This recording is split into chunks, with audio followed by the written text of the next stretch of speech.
जय हिंद बच्चों, सामाजिक विज्ञान की कक्षा में आप सभी का स्वागत है। आज हम अध्याय 2 भारत के संसाधन पाठ के खनिज और शक्ति के संसाधन का अध्ययन करेंगे। हमने पिछली कक्षा में कृषि संसाधन पर अध्ययन किया था। खनिज संसाधन, खनिज क्या होते हैं?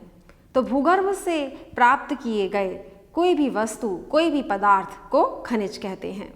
खा से खाने और खाना से निकाला गया कोई भी पदार्थ खनिज कहलाता है। लेकिन आपने लौह अयस्क सुना है। अयस्क ऐसी चट्टान होती है जिससे धातु निकाली जा सके, अर्थात भूगर्भ से प्राप्त ऐसी चट्टान जिससे धातु प्राप्त की जाती है उसे अयस्क कहा जाता है। खनिज, हम क्यों खनिजों का उपयोग करते हैं? नदियों के किनारे कृषि करके व्यक्ति ने आजीविका चलाई, अपने जीवन जीना शुरू किया। धीरे धीरे निरंतर विकास करते हुए हम आज आधुनिक युग तक पहुंच गए। और जब हमने अपनी विकास यात्रा की तरफ पीछे नज़र डालें तो इन्हीं खनिज संसाधनों के बल पर हम यहाँ तक पहुँचे हैं। क्योंकि आधुनिक जो सभ्यता है उसका जो विकास है वो पूरी तरह से उद्योगों पर निर्भर है। और उद्योग किस पर निर्भर हैं? खनिज संसाधन पर निर्भर हैं। ऐसा इसलिए कि उद्योगों में विभिन्न तरीके का उत्पादन होता है, कई कारखाने लगाए जाते हैं, लोगों को रोजगार मिलता है। हमारे दैनिक रोजमर्रा की विभिन्न वस्तुएं, चाहे वो प्लास्टिक से लेकर हो, चाहे वो मशीनों से लेकर हो, चाहे वो अनाज हो, खाद्यान्न हो, चाहे वो व्यापार हो, चाहे वो परिवहन के साधन हो, इन सभी चीज़ों में हम देखते हैं लोहे का उपयोग हो रहा है। मैग्नीज, बॉक्साइट, एल्यूमिनियम, प्रत्यक्ष या अप्रत्यक्ष रूप से इन सभी खनिज संसाधनों का उपयोग कर हम अपने जीवन में निरंतर विकास कर रहे हैं। इसीलिए यह कहा जाता है कि खनिज संसाधन औद्योगिक विकास या औद्योगिक उन्नति का आधार हैं। जिस देश में खनिज संसाधन पर्याप्त मात्रा में उपलब्ध होते हैं वहाँ का विकास वो तीव्र गति से होता चला जाता है। जैसे हमारे देश में छोटा नागपुर का पठार दुनिया में खनिज संपदा के संबंध में सबसे प्रसिद्ध पठार है। खनिज संसाधन का वर्गीकरण, संरचना के आधार पर खनिज को 2 भागों में बांटा गया है। पहला है धात्विक खनिज और दूसरा है अधात्विक खनिज। अब धात्विक खनिज नाम से ही स्पष्ट होता है, ऐसे खनिज जिनमें धातु का अंश पाया जाता है उन्हें धात्विक खनिज कहते हैं। जैसे लोहा, बॉक्साइट, मैग्नीज। अधात्विक खनिज से अर्थ ये है कि ऐसे खनिज जिनमें धातु का अंश नहीं पाया जाता है उन्हें अधात्विक खनिज कहते हैं, जैसे कोयला, पेट्रोलियम आदि। तो लौह अयस्क, सबसे पहला जो खनिज दिया है लौह अयस्क। तो लौह अयस्क क्या है? एक अयस्क है और लौह अयस्क वो आधुनिक औद्योगिक सभ्यता की रीढ़ है। हमारा विकास काफ़ी हद तक लौह अयस्क पर निर्भर करता है। उद्योगों में चलने वाली मशीनें लोहे से बनाई जाती हैं और लोहा वो अयस्क से प्राप्त किया जाता है। तो हमारे देश में मुख्य रूप से हेमेटाइट और मैग्नेटाइट 2 प्रकार के अयस्क पाए जाते हैं। और यदि हम लौह अयस्क को प्रकारों में बांटें तो 4 प्रकार के होता है लौह अयस्क: हेमेटाइट, मैग्नेटाइट, लिमोनाइट और सिडेराइट। हेमेटाइट जो अयस्क है इसमें आपका 60 से लेकर 70% तक लोहे का अंश पाया जाता है। यह होता है वो लाल और भूरे रंग का होता है। मैग्नेटाइट अयस्क है वो काले रंग का होता है, इसमें लोहे का अंश 72% तक होता है। तीसरा है लिमोनाइट अयस्क। लिमोनाइट अयस्क यह पीले रंग का होता है और इसमें लोहे का अंश 40 से 60% तक पाया जाता है। फिर है सिडेराइट अयस्क। सिडेराइट अयस्क में लोहे का अंश रहता है वो 10 से 48% के बीच होता है। तो ये है अयस्क के प्रकार। तो चलिए अब देखते हैं लौह अयस्क का वितरण। भारत में लौह अयस्क का वितरण, आपकी पुस्तक में जो लौह अयस्क का वितरण दिया है उसको मैंने सरल करने के लिए, ताकि आपको मानचित्र पर उसका वितरण आसानी से प्रदर्शित कर सकें, राज्यवार किया हुआ है। देश का लगभग 95% लौह अयस्क ओडिशा, झारखंड, छत्तीसगढ़, कर्नाटक, गोवा, आंध्र प्रदेश तथा तमिलनाडु राज्यों में पाया जाता है। ओडिशा में हम देखें कि कौन सी खदानों से अयस्क निकाला जाता है। तो यहाँ पे गुरु महिसानी, बादाम पहाड़, किरुवरु, तथा बोनाई सुलेपात, ये 4 महत्वपूर्ण खदानें हैं जहाँ से लौह अयस्क निकाला जाता है। और ये खदानें जो हैं सुंदरगढ़, मयूरभंज, क्योंझर स्थित पहाड़ी श्रृंखला के क्षेत्र में स्थित हैं। दूसरा जो आता है झारखंड। झारखंड में पूर्वी एवं पश्चिमी सिंहभूमि जिला, यहाँ की जो महत्वपूर्ण खदान है वो है नोआमंडी और गुआ। नोआमंडी और गुआ की खानों से अयस्क निकाला जाता है। छत्तीसगढ़ में रायपुर, बिलासपुर, बस्तर तथा दुर्ग जिले में अयस्क पाया जाता है। यहाँ की बैलाडीला की खानें विश्व प्रसिद्ध हैं। दल्ली राजहारा की खानों से भी अयस्क निकाला जाता है। कर्नाटक में वेल्लारी, चित्रदुर्ग, शिमोगा, धारवाड़, चिकमंगलूर, तुमकुर जिलों से अयस्क की प्राप्ति होती है। यहाँ महत्वपूर्ण खदानें सेंदूर हॉस्फेट और बाबा बुदन की पहाड़ियाँ हैं। महाराष्ट्र में चंद्रपुर, भंडारा और रत्नागिरी जिले में लौह अयस्क पाया जाता है। आंध्र प्रदेश तथा तेलंगाना में वारंगल, कुर्नूल, कडप्पा तथा अनंतपुर जिलों से लौह अयस्क निकाला जाता है। तमिलनाडु में सेलम तथा नीलगिरी जिले में अयस्क पाया जाता है। अब है मैंगनीज। लौह अयस्क के बाद अब हमें मैंगनीज पढ़ना है। मैंगनीज एक प्रकार का अयस्क होता है जिसका उपयोग लोहा इस्पात बनाने के लिए मुख्य रूप से किया जाता है। लोहा इस्पात बनाने के लिए लौह अयस्क के साथ मैंगनीज, चूना पत्थर, क्ले को मिलाया जाता है और फिर उससे लोहा इस्पात बनाया जाता है। इस प्रकार से लोहा इस्पात के निर्माण में मैंगनीज का स्थान महत्वपूर्ण है और मैंगनीज का उपयोग विनिर्माण उद्योग में भी किया जाता है। तो चलिए देखते हैं भारत के मानचित्र पर कि भारत में मैंगनीज कहाँ कहाँ पाया जाता है। ओडिशा देश में मैंगनीज का महत्वपूर्ण उत्पादक राज्य है। यहाँ बोनाई, केंदुझर, सुंदरगढ़, कोरापुट, कालीहांडी तथा बोलनगीर में मैंगनीज की खदानें हैं। कर्नाटक में धारवाड़, वेल्लारी, चिकमंगलूर, शिमोगा, चित्रदुर्ग तथा तुमकुर में मैंगनीज का विस्तार है। महाराष्ट्र में नागपुर, भंडारा तथा रत्नागिरी जिले में मैंगनीज पाया जाता है।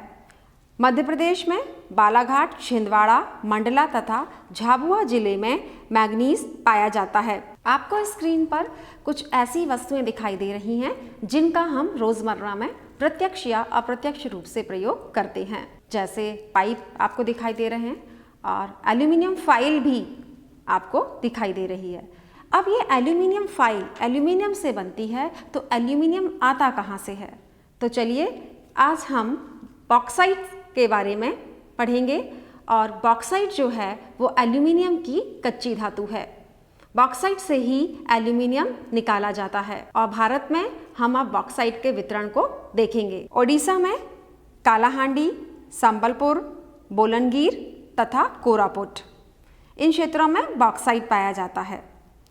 छत्तीसगढ़ में बिलासपुर और अमरकंटक के पठार से बॉक्साइट प्राप्त किया जाता है।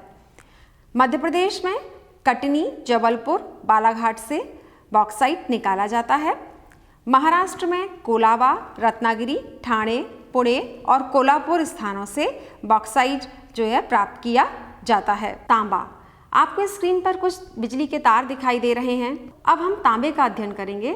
तो तांबे का उपयोग हम घरों में, हमारे दैनिक जीवन में भी तांबा धातु महत्वपूर्ण है। तांबा बिजली का उत्तम सुचालक है, इसीलिए इसका उपयोग बिजली उद्योग में मुख्य रूप से किया जाता है। इसका उपयोग बिजली की मोटर बनाने में, ट्रांसफार्मर बनाने में, बिजली के तार बनाने में, जनरेटर्स बनाने में भी किया जाता है।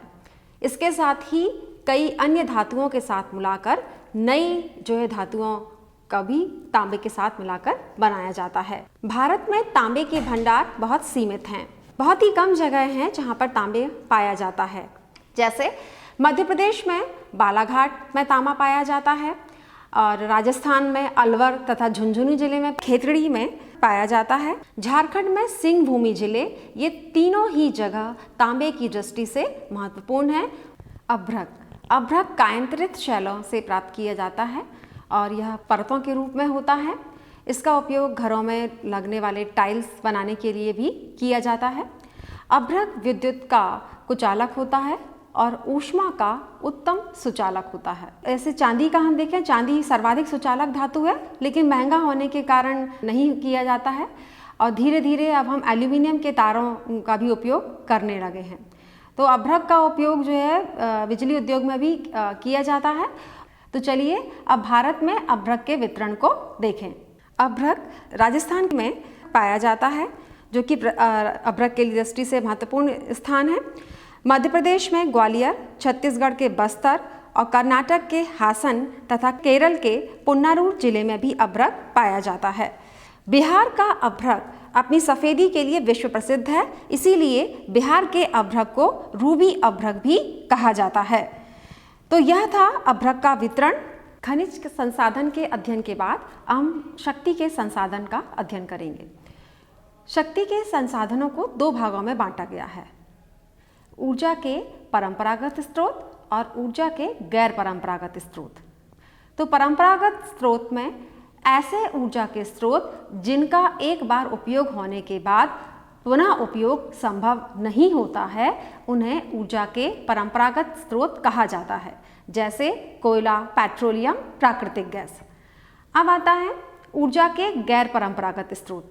ऐसे स्रोत जिनका एक बार उपयोग नहीं, हम अनंत काल तक भी इन साधनों का उपयोग करते रहे तो भी ये साधन जो है कभी समाप्त नहीं होंगे, जैसे सौर ऊर्जा, पवन ऊर्जा, ज्वारीय ऊर्जा, भूतापीय ऊर्जा। ये ऊर्जा के ऐसे स्रोत हैं जिनका दोहन हम अनंत काल तक भी करेंगे तो भी ये समाप्त नहीं होंगे, इसीलिए इन्हें ऊर्जा के गैर परंपरागत साधन भी कहा जाता है और नवीनीकृत साधनों के नाम से भी इन्हें जाना जाता है। तो पहले हम ऊर्जा के परंपरागत स्रोत अध्ययन करेंगे। चूँकि ये स्रोत धीरे धीरे जो है समाप्त होने की कगार पर हैं, विशेषकर कोयला, चूँकि ये संसाधन समाप्त होने की कगार पर है, इसीलिए इसका उपयोग प्रमुख रूप से अभी उद्योगों और कारखानों में ही किया जाता है। कोयला जो है वो 4 प्रकार का होता है। अब भारत में हमें कोयला उत्पादक क्षेत्र मानचित्र पर आपको स्क्रीन पर दिखाई दे रहा होगा। 2 स्रोत हैं कोयले के, एक है गोंडवाना कोयला क्षेत्र और दूसरा है टर्शरी कोयला क्षेत्र।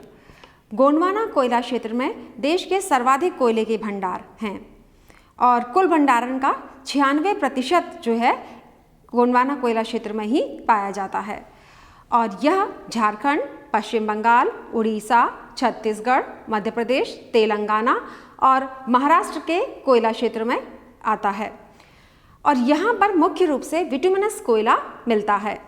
टर्शरी कोयला क्षेत्र जो है उसमें केवल कुल उत्पादित कोयले का 1% ही पाया जाता है और यह मुख्य रूप से आसाम, राजस्थान, गुजरात, तमिलनाडु में पाया जाता है।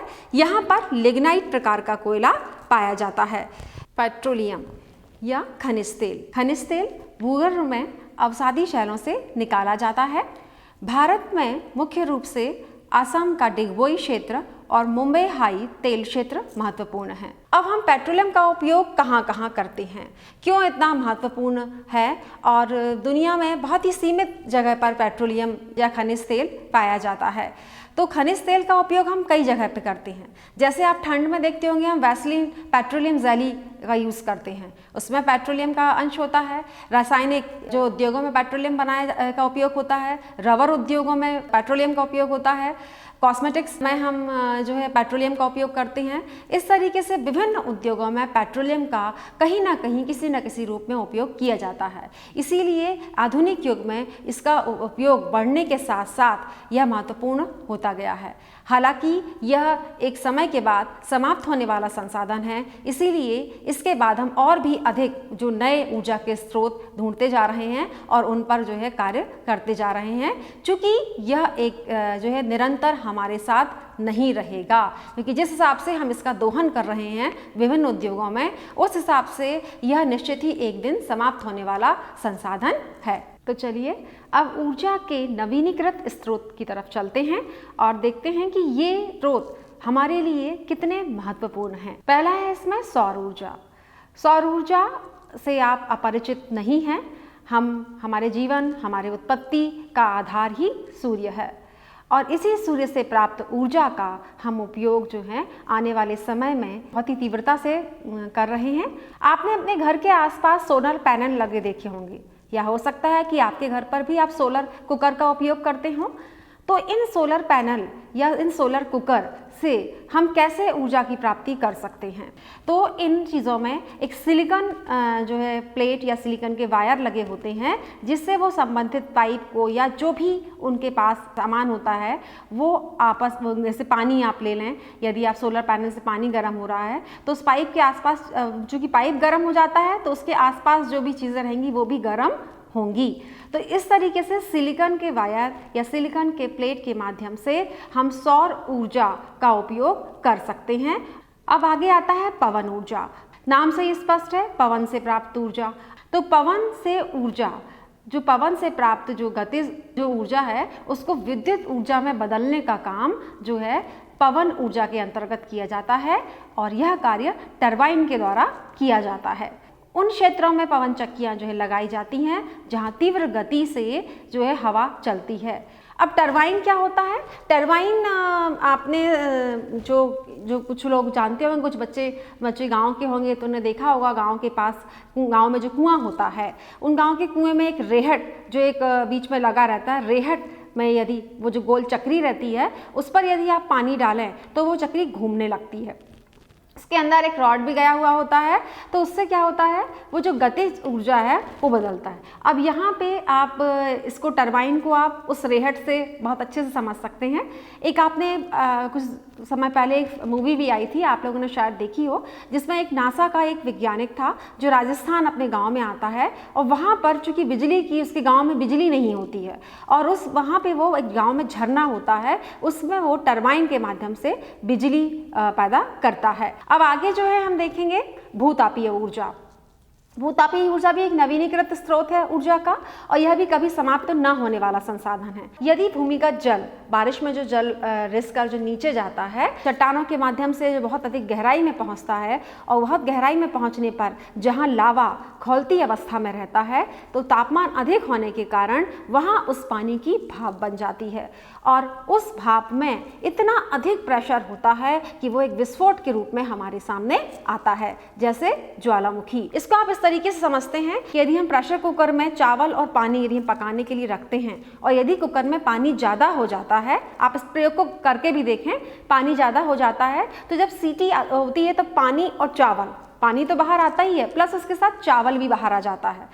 तो इस भाप का उपयोग हम अपने जीवन के विकास के लिए कर सकते हैं। यह भाप मानव जाति के विकास के लिए बहुत ही महत्वपूर्ण है, क्योंकि एक तो बिल्कुल हमें कभी भी समाप्त नहीं हो सकती है भाप, जब तक, क्योंकि गहराई में बहुत अधिक टेम्परेचर है, उस टेम्परेचर जो तापमान अधिक होने के कारण भाप उतनी बनेगी, और उस भाप का उपयोग यदि हम बिजली की उत्पत्ति के लिए करते हैं तो यह हमारे लिए बहुत ही अच्छा साधन सिद्ध होगी, और इसी को हम बोलते हैं भूतापीय ऊर्जा। भूतापीय ऊर्जा से कैसे हम बिजली की उत्पत्ति कर सकते हैं, ये सीखना आपके लिए बेहद महत्वपूर्ण है, चाहे वो भूतापीय ऊर्जा हो, चाहे वो पवन ऊर्जा हो, चाहे वो सौर ऊर्जा हो। ठीक इसी तरीके से देखिए आप अणु विद्युत क्या, तो अणु विद्युत क्या है? अणु आपने सुना होगा, अपने सिलेबस में भी पढ़ा होगा पिछली कक्षाओं में, कि अमेरिका ने जापान में हिरोशिमा और नागासाकी पर परमाणु बम फेंका था, जिसकी कि हम आज भी वहाँ देखते हैं कि वो लोग जो उनकी आगे आने वाली पीढ़ियों पर भी उसके अवशेष दिखाई दे रहे हैं। आज भी वहाँ के लोग विभिन्न बीमारियों से पीड़ित हैं। अब देखिए उस अणु बम या परमाणु बम में कितना ज़्यादा एनर्जी था, और हम उस एनर्जी का उपयोग अपने जीवन के विकास के लिए कर सकते हैं, ना कि किसी को विस्फोट के लिए करना है। हमें उसका उपयोग रचनात्मक उपयोग करना है, ना कि हमें जो है उसका विस्फोट के लिए उपयोग करना है। तो आप इसको इस तरीके से समझें कि अणु या परमाणु या नाभिकीय ऊर्जा, इसे नाभिकीय ऊर्जा भी कहते हैं, तो आप इसको इस तरीके से समझ सकते हैं। आप क्या सोचते हैं कि दुनिया में सबसे महंगी वस्तु कौन सी है? आपने दिमाग में आ रहा होगा सोना, हीरा। नहीं, दुनिया में सबसे महंगी वस्तु आज के समय में यूरेनियम, थोरियम है, क्योंकि हम इनका उपयोग नाभिकीय ऊर्जा या अणु विद्युत के लिए करते हैं। यूरेनियम और थोरियम ऐसे तत्व हैं जिनसे रेडियो एक्टिव एलिमेंट्स रिलीज होते हैं, और इनका उपयोग हम अणु विद्युत हेतु करते हैं। इसमें आपको नाभिकीय संलयन और नाभिकीय विखंडन दो चीज़ों को समझना होगा। नाभिकीय संलयन, नाभिकीय संलयन से अर्थ है जब दो नाभिक मिलकर एक बड़ा नाभिक बनाते हैं। उसमें क्या होता है, उससे भी ऊर्जा जो है निकलती है। और नाभिकीय विखंडन में क्या हो रहा है, जब एक नाभिक दो या तीन नाभिकों में टूटकर बिखर जाता है, तो हम इसको नाभिकीय विखंडन कहते हैं। आप केवल इसी को इस तरीके से समझ सकते हैं, इससे ज़्यादा सरल शब्दों में और इसे व्यक्त नहीं किया जा सकता है, क्योंकि चूँकि विज्ञान से जुड़ी चीज़ है। लेकिन नाभिकीय संलयन में दो छोटे नाभिक मिलकर एक बड़ा नाभिक बना रहे हैं, नाभिकीय विखंडन में एक बड़ा नाभिक कई नाभिक में टूट रहा है। दोनों ही क्रियाओं में, विखंडन और संलयन दोनों ही क्रियाओं में ऊर्जा निकल रही है और इस ऊर्जा का उपयोग जो है हम अपने विकास के लिए कर सकते हैं। और यदि हम बात करें तो ड्यूटेरियम की, ड्यूटेरियम एक ऐसा परमाणु है जिसके नाभिक में एक प्रोटॉन और एक न्यूट्रॉन तथा बाहर एक ऐसा चक्कर होता है जिसमें एक इलेक्ट्रॉन रहता है। यह ड्यूटेरियम जो है वो एक स्थिर नाभिक होता है जो कि ऑक्सीजन के अस्थिर नाभिक के साथ क्रिया करके जल बनाता है। तो यदि यह ड्यूटेरियम जब ऑक्सीजन के अस्थिर नाभिक के साथ क्रिया करेगा तो जल बनेगा, तो जल के साथ कितनी ऊर्जा की प्राप्ति होगी। सोचिए, पृथ्वी पर 3/4 जल है, तो हमें कितनी ऊर्जा प्राप्त हो जाएगी, कितनी विद्युत प्राप्त हो जाएगी। वर्तमान समय में पूरा महासागरीय विज्ञान इस ऊर्जा पर लगा हुआ है विभिन्न शोध करने में, क्योंकि आज के समय में हम देखते हैं बिजली हो गया, मोबाइल हो गया, ये बहुत ही ज़रूरी होते चले जा रहे हैं। तो हमें इनके ऐसे स्रोत ढूंढने पड़ेंगे, ऐसे जो है नवीनीकृत ऊर्जा के स्रोत ढूंढने होंगे जिससे कि वो कभी समाप्त तो ना हो और हमारा विकास निरंतर चलता रहे। तो इस तरीके से नाभिकीय संलयन और नाभिकीय विखंडन दो चीज़ों से ऊर्जा की प्राप्ति होती है और इसी को हम अणुविद्युत के रूप में कह सकते हैं, चाहे हम उसको नाभिकीय ऊर्जा के रूप में कह सकते हैं। अब हम चलते हैं अभ्यास प्रश्नों की तरफ। पहला प्रश्न है, सौर ऊर्जा के उपयोग की दृष्टि से भारत की भौगोलिक स्थिति महत्वपूर्ण है। कोई भी 3 बिंदु बताएं। इस प्रश्न के उत्तर में आपको वो 3 पॉइंट लिखने होंगे जिसके कारण भारत में सौर ऊर्जा का उपयोग किया जाता है। जैसे कि हम यदि ध्रुवीय क्षेत्र की बात करें तो वहाँ तो सौर ऊर्जा का उपयोग नहीं हो सकता, क्योंकि वहाँ पे सूर्य की किरणें तिरछी पड़ती हैं। ये आपको एक क्लू है आपके उत्तर को लिखने के लिए। दूसरा प्रश्न है कि भारत में समुद्र तटीय क्षेत्रों में ही मुख्य रूप से पवन ऊर्जा के केंद्र स्थापित किए गए हैं। इसके कोई 3 कारण लिखिए। तीसरा है, कोयले के 4 प्रकारों के नाम लिखिए। फिर है, राजस्थान के उस जगह का नाम बताइए जो अभ्रक की दृष्टि से महत्वपूर्ण है। 5वां है, भारत में मुख्य रूप से कितने प्रकार का लौह अयस्क पाया जाता है। तो चलिए अभी के लिए बस इतना ही। धन्यवाद।